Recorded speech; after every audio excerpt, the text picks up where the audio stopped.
నమస్తే, నేను Nalini. Welcome to story board. దేశంలో రాజకీయ సమీకరణాలు వేగంగా మారిపోతున్నాయి. ఇప్పుడు వివిధ రాష్ట్రాల్లో ప్రాంతీయ పార్టీల్లో అలజడిరేగుతోంది. ఈ పరిణామాలన్నింటినీ వెనుక బీజేపీ ఉంది అనేది బహిరంగ రహస్యం. పార్లమెంట్లో 2/3 వంతు మెజార్టీని లక్ష్యంగా కాషాయ పార్టీ కదుపుతున్న పావులు వివిధ పార్టీల్లో అంతర్గత అసంతృప్తుల్ని మరింత ఎగిసిపడేలాగా చేస్తున్నాయి. మహిళా బిల్లు విషయంలో భంగపడ్డ బీజేపీ ఈసారి వర్షాకాల సమావేశాల్లో ఎలాగైనా ఆమోదింపజేసుకోవాలి అనేటువంటి పట్టుదలతో పకడ్బందీ వ్యూహరచన చేస్తోంది. ఇదే అంశంపై వాళ్ళ స్టోరీ బోర్డు చూద్దాం. బెంగాల్ అసెంబ్లీ ఫలితాలు వచ్చాక దేశవ్యాప్తంగా కొన్ని ప్రాంతీయ పార్టీల్లో రెబల్ గ్రూపులు బయటకు రావడం, విలీనాలు జరగడం లాంటి పరిణామాలు చోటు చేసుకున్నాయి. గతానికి భిన్నంగా బీజేపీ ఈసారి పరోక్షంగా పొలిటికల్ గేమ్ నడుపుతుందనేటువంటి వాదన వినిపిస్తోంది. ఇప్పటికి చూసింది ట్రైలరేనని, అసలు సినిమా ముందుంది అనే ఊహాగానాలు కూడా వినిపిస్తున్నాయి. నియోజకవర్గాల పునర్విభజన, మహిళా రిజర్వేషన్లకు సంబంధించిన బిల్లులను వచ్చే పార్లమెంటు వర్షాకాల సమావేశాల్లో ఎట్టి పరిస్థితుల్లోనూ ఆమోదించుకోవాలని సంకల్పించిన ఎన్డీఏ ప్రభుత్వం అందుకు వీలుగా ఎంపీల సంఖ్యను పెంచుకునే దిశలో వ్యూహాలకు పదును పెట్టింది. అందులో భాగంగా విపక్షాల్లో చీలికలు తెచ్చి వాటిని ముక్కలు చెక్కలు చేసే యత్నాల్ని ముమ్మరం చేసింది. ఉద్ధవ్ ఠాక్రే శివసేనలో తాజా తిరుగుబాటు, సమాజ్వాదీ కూడా అదే బాటలో నడుస్తోందన్న లీకులు అందులో భాగమే. ఉద్ధవ్ సారథ్యంలోని శివసేన యూబీటీ ఇప్పటికే చీలిపోయింది. ఆ పార్టీకి చెందిన 9 మంది ఎంపీల్లో 6 లోక్సభ స్పీకర్ ఓం బిర్లాను ఢిల్లీలో కలిశారు. తమను ప్రత్యేక వర్గంగా గుర్తించాలని కోరారు. దీనికైన వెంటనే ఆమోదం తెలిపారు.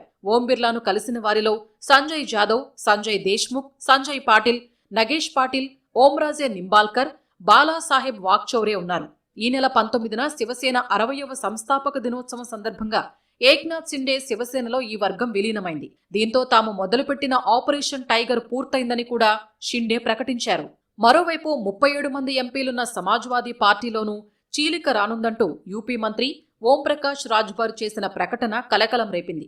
ఎస్పీ ఎంపీలు పెద్ద సంఖ్యలో బీజేపీలో చేరేందుకు సిద్ధంగా ఉన్నారని, వారి పేర్లతో ఎస్పీ రాజ్యసభ సభ్యుడు రామ్ గోపాల్ యాదవ్ కేంద్ర హోంమంత్రి అమిత్ షాకు లేఖ రాశారని, ఆ పేర్లు కూడా తనకు తెలుసన్నారు. ఎస్పీ ఎంపీల్లో కనీసం 25 మంది బీజేపీలో చేరతారని UP deputy CM Keshav Prasad Maurya కూడా చెప్పారు. అయితే తమ పార్టీలో పూర్తి ఐక్యత ఉందని, అవన్నీ పుకార్లేనని ఎస్పీ అధినేత అఖిలేష్ యాదవ్ కొట్టిపారేశారు. వాస్తవంగా బీజేపీకి చెందిన చాలా మంది నాయకులే తమ పక్షం వైపు రావడానికి సిద్ధంగా ఉన్నారని ఆయన చెప్పారు. ఏప్రిల్లో మహిళా రిజర్వేషన్ ప్యాకేజీలో భాగంగా వచ్చిన డీలిమిటేషన్ కు సంబంధించిన రాజ్యాంగ సవరణ బిల్లు లోక్సభలో 54 ఓట్ల తేడాతో ఆమోదం పొందలేదు. అయితే తాజా రాజకీయ పరిణామాల తరుణంలో అదే బిల్లు మళ్లీ ప్రవేశపెడితే ఆమోదం పొందే అవకాశం ఉందని రాజకీయ వర్గాలు అంచనా వేస్తున్నాయి. ప్రస్తుతం లోక్సభలో బలాబలాలు చూస్తే మొత్తం సభ్యుల సంఖ్య 543గా ఉంది. 3 సీట్లు ఖాళీగా ఉన్నాయి. అంటే ప్రస్తుత సభ్యుల సంఖ్య 540 మాత్రమే. 3/2 మెజారిటీ అంటే 360 మంది మద్దతు కావాలి. ఎన్డీఏకు ప్రస్తుతం 318 మంది సభ్యులున్నారు. ప్రతిపక్షానికి 184 మంది సభ్యుల బలం ఉంది. ఇతరులు 38 మంది ఉన్నారు. బడ్జెట్ సమావేశాల్లో మహిళా రిజర్వేషన్, రాజ్యాంగ సవరణ బిల్లుల ఓటింగ్ సమయంలో 528 మంది సభ్యులు హాజరయ్యారు.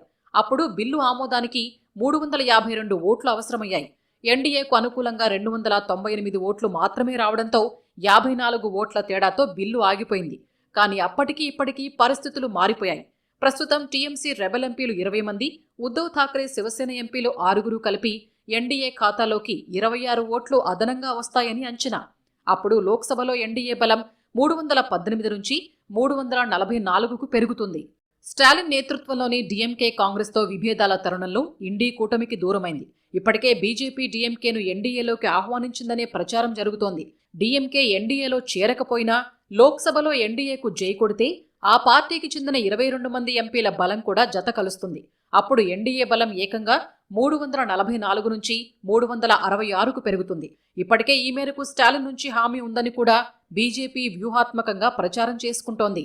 మే 4వ తేదీ బంగ్లాల్లో తృణమూల్ కాంగ్రెస్ మమతా బెనర్జీ ఓడిపోవటం, అలాగే తమిళనాడులో స్టాలిన్ ఓడిపోవటం, దాంతోపాటు కాంగ్రెస్ పార్టీ వెంటనే డిఎంకేను వదిలేయటం, చాలా పెద్ద తీవ్రమైన ఆలోచనలు, మార్పులు, అస్థిరత వచ్చింది అపోజిషన్లో. ఇది తప్పకుండా బీజేపీ అడ్వాంటేజ్ తీసుకోవడానికి ప్రయత్నం చేస్తుంది. వాళ్ళకి కావాల్సిన బిల్స్ పాస్ చేసుకోవడానికి ప్రయత్నం చేస్తున్నారు. ఇప్పుడు మమతా బెనర్జీ లాంటి పార్టీలు ఏమీ లేవు ఈశాన్యంలో. అక్కడ డిఎంకే కూడా చాలా వరకు ఇప్పుడు వ్యతిరేకంగా విజయ్ వచ్చాడు కాబట్టి వాళ్ళకి ఇంకో అవకాశం కనపడటం లేదు. అందువల్ల వాళ్ళు అడ్జస్ట్ అయిపోతారా బీజేపీతో అంటే అలాగే కనపడుతుంది. దాంతోపాటు ఉద్ధవ్ ఠాక్రే పార్టీ, శరద్ పవార్ పార్టీ, అలాగే తృణమూల్ కాంగ్రెస్ అనే చీలికలు కూడా వచ్చేసినాయి. ఎందుకంటే ఆ నాయకత్వం మీద అశ్రద్ధ, వాళ్ళకి కోపం కూడా ఉన్న ఎమ్మెల్యేలు ఎంపీలకు వచ్చింది. కాబట్టి ఆ చేంజ్ బీజేపీ తప్పకుండా అడ్వాంటేజ్ తీసుకుంటుంది రాజకీయాల్లో. సరే, ఇక్కడి వరకు లోక్సభలో పరిస్థితి ఓకే, కానీ కీలకమైన రాజ్యసభ సంగతేంటి అనే ప్రశ్న వస్తోంది. రాజ్యసభలో 200 మెజారిటీకి 164 మంది సభ్యుల మద్దతు అవసరం. ప్రస్తుతం ఎన్డీఏ దగ్గర 150 మంది సభ్యులు ఉన్నారు. ఇక్కడ కూడా డీఎంకేకు చెందిన 8 మంది సభ్యుల మద్దతు లభిస్తే సంఖ్య 158కు చేరుతుంది. అప్పుడు మరో 6 సభ్యుల మద్దతు అవసరమవుతుంది. అయితే వచ్చే సెషన్లో మహిళా డీలిమిటేషన్ బిల్లులు వచ్చే సమయానికి ఏదో రకంగా ఈ బలం సమకూర్చుకోవచ్చనేది బీజేపీ ఆలోచనగా ఉంది. పైగా ఒక్కసారి బిల్లులు లోక్సభ ఆమోదం పొందితే రాజ్యసభలో అనుకోని విధంగా మద్దతు లభిస్తుందనే లెక్కలు కూడా లేకపోలేదు. ఇప్పటికే టీఎంసీ, శివసేన, యూబీటీ నుంచి ఎంపీల్ని ఆకర్షించి మద్దతు కూడగట్టడంలో సఫలమైన బీజేపీ ఇప్పుడు శరద్ పవార్ ఎన్సీపీ, నవీన్ పట్నాయక్ బిజు జనతాదళ్, పంజాబ్లో ఆప్ మీద కూడా కన్నేసినట్టు చెబుతున్నారు. త్వరలో ఈ ఆపరేషన్లు కూడా కొలిక్కి వచ్చే సూచనలు కనిపిస్తున్నాయి. కొన్ని చిన్న పార్టీలతో చర్చలు పూర్తయ్యాయని, పార్లమెంటు వర్షాకాల సమావేశాలు మొదలయ్యాక విపక్షానికి మరిన్ని షాకులిచ్చే ఉద్దేశంతో బీజేపీ ఉందనే చర్చ జరుగుతోంది. ఏదైనా ప్రస్తుతం హస్తిన వేదికగా రాజకీయ వ్యూహాలు జోరుగా సాగుతున్నాయి. నయానో భయానో ఎంపీల బలం పెంచుకోవడానికి బీజేపీ అన్ని ప్రయత్నాలు చేస్తోంది. కుదిరితే రాష్ట్ర స్థాయి నేతలు, పార్టీ సీఎంలు, అవసరమైతే అగ్రనేతలే నేరుగా రంగంలోకి దిగి పని పూర్తి చేయాలనే కార్యాచరణ సిద్ధమైంది. అన్నింటికి మించి డీలిమిటేషన్ బిల్లును తిప్పికొట్టామనే ఆత్మవిశ్వాసంతో తొణికిసలాడుతున్న ప్రతిపక్ష కూటమిని నైతికంగా చావుదెబ్బ కొట్టాలనేది కాషాయ పార్టీ లక్ష్యంగా ఉంది. అందుకే 5 రాష్ట్రాల ఎన్నికల ఫలితాలు రాగానే రాజకీయ సమీకరణాలు మార్చే పని మొదలుపెట్టారనే అభిప్రాయాలు వస్తున్నాయి.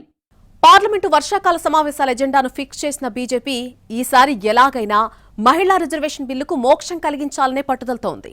గత అనుభవాల దృష్ట్యా ఈసారి ఎట్టి పరిస్థితుల్లో వెనకడుగు పడకూడదనే ఉద్దేశం కనిపిస్తోంది. అందుకే ముందు జాగ్రత్తగా అవసరానికి మించిన బలమే కూడగడుతున్నారు. 2029 లోక్సభ ఎన్నికలకు ముందే డీలిమిటేషన్ బిల్లు, మహిళా రిజర్వేషన్ బిల్లులు ఆమోదింపచేసుకోవాలన్న కృతనిశ్చయంతో ఉంది కేంద్రం. రెండింటికి పార్లమెంటులో ఆమోదం పొందేలా ప్రభుత్వం వ్యూహాత్మకంగా కార్యాచరణను సిద్ధం చేస్తోంది. నియోజకవర్గాల పునర్విభజన జరగాలంటే పలు రాజ్యాంగ సవరణలు చేయాల్సి ఉంటుంది. అలా రాజ్యాంగ సవరణ కోసం ప్రవేశపెట్టే బిల్లులకు ఉభయ సభల్లో ప్రత్యేక మెజారిటీ అవసరం. సభలో సభ్యుల హాజరు సగానికి పైగా ఉండాలి. హాజరైన వారిలో 3/2 మంది ఆ బిల్లుకు మద్దతు తెలపాలి. అప్పుడే ఆ బిల్లు ఆమోదం పొందుతుంది. లోక్సభలో ప్రస్తుతం ఉన్న 540 మంది ఎంపీలు సభకు హాజరైతే వారిలో 360 మంది తప్పనిసరిగా బిల్లుకు మద్దతు తెలపాలి. లోక్సభలో ఆమోదం పొందిన బిల్లు రాజ్యసభ ముందుకు వస్తుంది. రాజ్యసభలో ప్రస్తుతం ఉన్న 244 మంది సభ్యులు సభకు హాజరైతే 163 మంది బిల్లుకు మద్దతు తెలపాలి. అప్పుడే ఆ బిల్లు రాష్ట్రపతి ఆమోదం అనంతరం చట్టంగా మారుతుంది. కానీ అధికార ఎన్డీఏ కూటమికి ఉభయ సభల్లో ఇప్పుడు అంత బలం లేదు. అందుకే ఆ బలం కూడగట్టడానికి రకరకాల రాజకీయ వ్యూహాలకు పదును పెడుతున్నారు. సో అందువల్ల రీజనలైజేషన్ అబ్స్టాకిల్స్ను ఎదుర్కోవటానికి సమర్థవంతంగా అలియన్స్ పాలిటిక్స్ను బీజేపీ వాడుకుంది. తర్వాత ఇప్పుడు పొలిటికల్ ఇంజనీరింగ్లోని 2వ దశ వస్తోంది. రీజనల్ పార్టీస్ను ముక్క చెక్కలు చేయడం.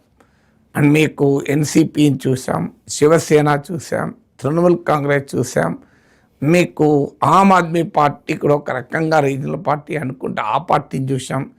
మీరు చూస్తూ ఉండండి, రాబోయే కాలంలో మరికొన్ని ప్రాంతీయ పార్టీల్ని చిన్నాభిన్నం చేస్తుంది బీజేపీ.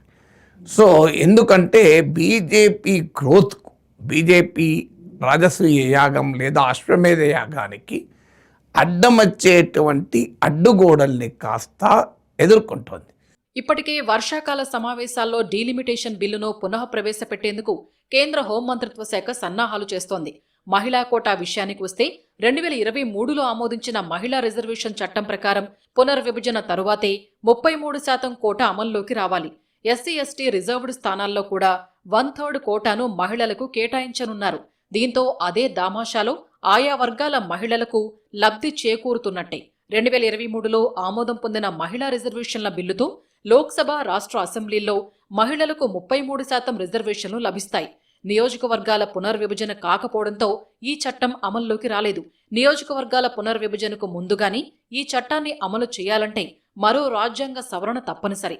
చట్టం ఏర్పడిన తర్వాత వచ్చే మొదటి జనాభా లెక్కల సేకరణ అనంతరం చేపట్టే నియోజకవర్గాల పునర్విభజన తరువాతే మహిళలకు రిజర్వేషన్ను అమలు చేయాలని చట్టం నిర్దేశిస్తోంది. నియోజకవర్గాల పునర్విభజనకు అతీతంగా ఇది అమలు చేయాలంటే ఈ చట్టంలోని సెక్షన్ 5ని ప్రభుత్వం సవరించాల్సి ఉంటుంది. ఇది పార్లమెంటు ఉభయ సభల్లో హాజరైన సభ్యుల్లో 2/3 ఆమోదంతోనే చట్ట సవరణ చేయాల్సి ఉంటుందని రాజ్యాంగంలోని 368(2) అధికరణ నిర్దేశిస్తోంది.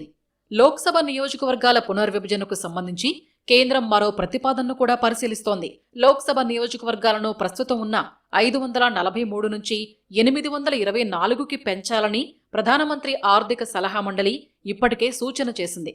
అంటే ప్రతి రాష్ట్రంలో ఉన్న సీట్లలో మరో 50% పెంచే బదులుగా మరో కొత్త ఫార్ములాతో ఈ మండలి ప్రతిపాదనలు ఉండటం ఆసక్తిని పెంచుతోంది. 3వ వంతు పార్లమెంటు సీట్లను మాత్రమే పెంచాలని ప్రధానమంత్రి ఆర్థిక సలహా మండలి సిఫారసు చేసినట్లుగా తెలుస్తోంది.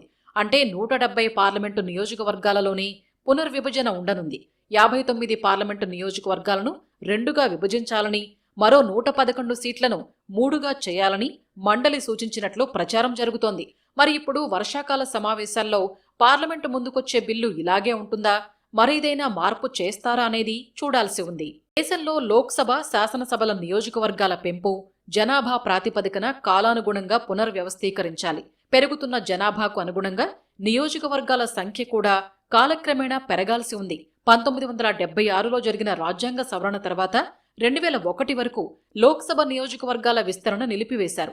మళ్లీ 2001లో రాజ్యాంగ సవరణ ద్వారా 2026 వరకు లోక్సభ నియోజకవర్గాల విస్తరణను ఆపేశారు. 2008లో దేశంలోని కొన్ని రాష్ట్రాల్లో నియోజకవర్గాల పునర్వ్యవస్థీకరణ జరిగి దాని ప్రకారం 2009 నుంచి తదుపరి ఎన్నికలు జరిగాయి. కానీ సీట్ల సంఖ్య పెరగలేదు.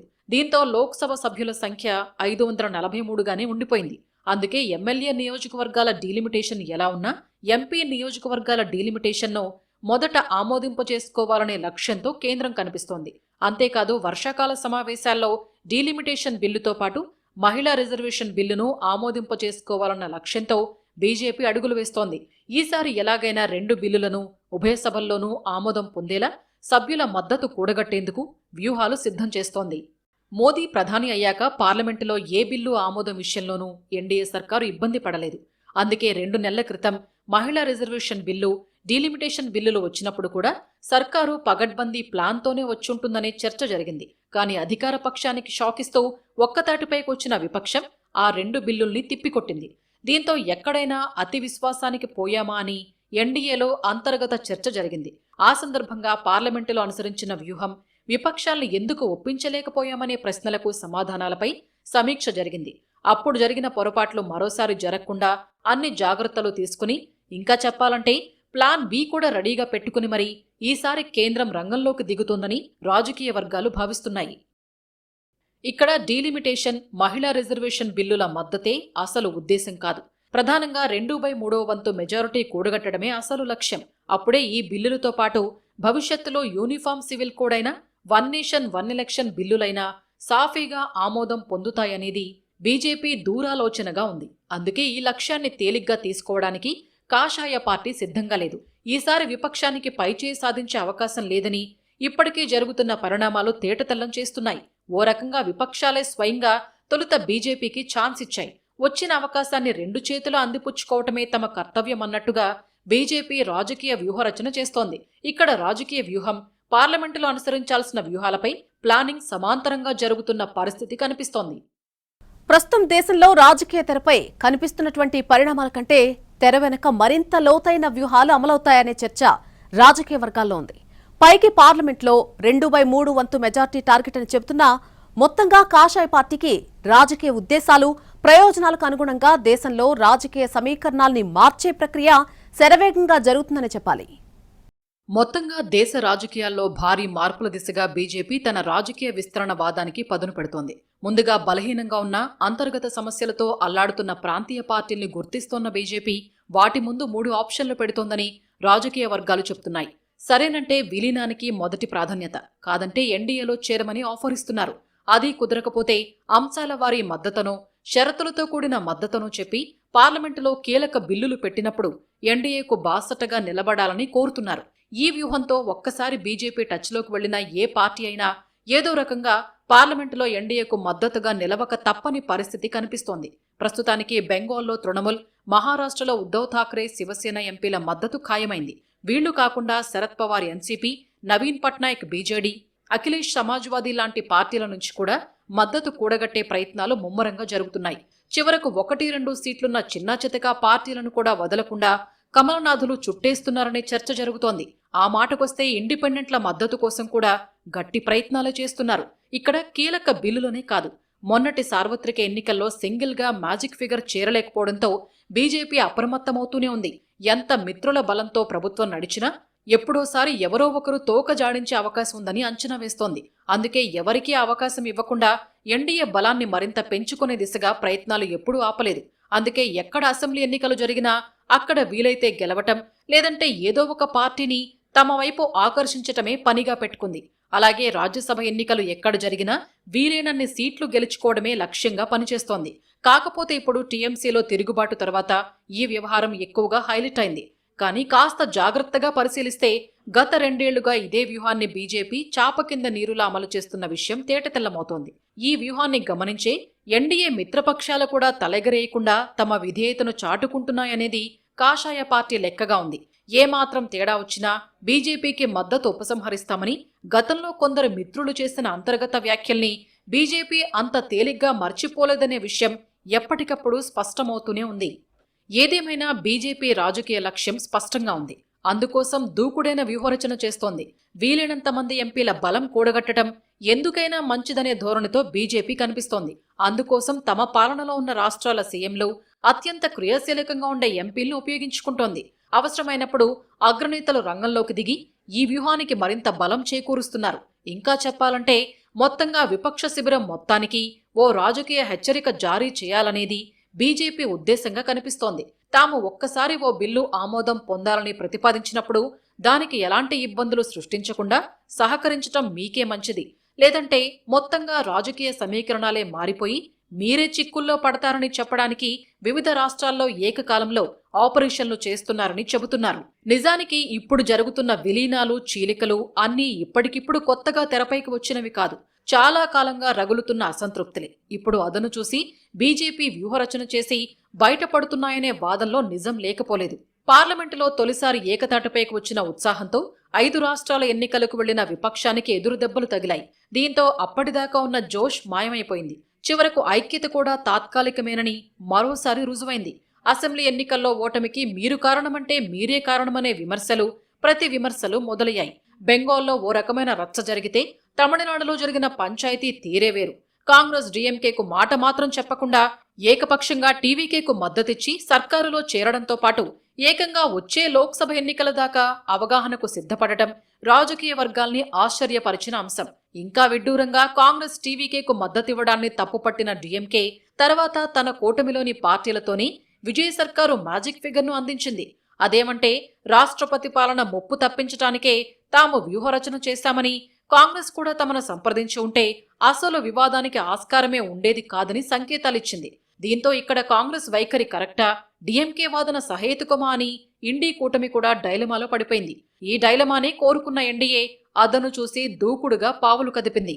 మొన్నటి టీఎంసీ ఎంపీల విలీనం దాకా త్రిపురలో చిన్న పార్టీ ఒకటుందని దేశంలో మెజారిటీ ప్రజలకు తెలియదు. ఇంకా అలాంటి ఎన్ని పార్టీల్ని బీజేపీ గుప్పెట్లో పెట్టుకుంది, ఇంకా ఎన్ని పార్టీలతో లోపాయికారి అవగాహన కుదుర్చుకుందనేది చూడాల్సి ఉంది.